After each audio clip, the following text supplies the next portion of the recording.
Mis oleks parem kingitus oma lähedasele kui mõni kogemus? Millist kogemust aga kinkida? Sellest räägime kohe täpsemalt.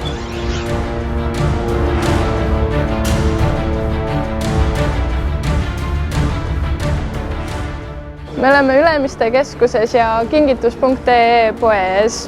Meie eesmärgiks on muuta kinkide tegemise kultuuri ja see tähendab seda, et me tahame tõsta elamuskingituste populaarsust ja vähendada pudi-padi osakaalu kinkides. Tegelikult on isegi teaduslikult tõestatud, et inimestele meeldibki saada rohkem elamuskingitusi kui lihtsalt asju. Ja et seal, kus on elamus ja kogemus, seal on mälestus, millest tulevikust saab väga vahvaid lugusid rääkida. Ja sellest ka meie moto, vähem asju, rohkem lugusid. Me üritamegi inimesteni viia seda mõtet, et nad valiksid selle elamuskingituse, et võimalikult vähe asju lõpetaks enda tee prügikastis. Minu kui kingieksperdi suurim ülesanne on see, et kingisaaja saaks just temale sobiva kingi. Me üritame igale kliendile pakkuda personaalset teenindust.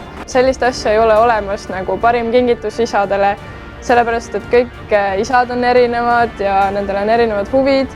Ja tegelikult ongi nüüd ju ideaalne aeg rääkimaks kingitustest, sest jõulud on tulemas, et mida huvitavat teil näiteks jõuludeks meile pakkuda oleks? Näiteks kõrgusarmastajatele on paraplaanilend väga äge asi. Siis gurmaanidele võib olla midagi teistsugust, et õhtusöök pilkases pimeduses ja sitateeninduse õhtusöök. Siis inimestele, kes tahavad võib-olla puhata või lõõgastuda, oleks hea taimassaaž. Siis ekstreemsemaid võib olla, et Ferrari ja Lamborghini sõit või sukeldumine rummu varemetes või hoopis laskmine käsirelvast. Need on sellised kingituspakid. Võib endale valida mitmekümnete elamuste seast endale sobiva. Võib-olla neile, keda ise nii hästi ei tunne, inimesel on endal ka suurem valik, mida siis teha.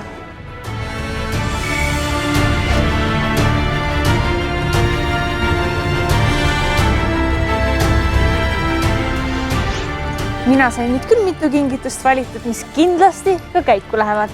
Nüüd aga on kõht parajasti tühjaks läinud, nii et liigume edasi ja sööme miskit maitsvat.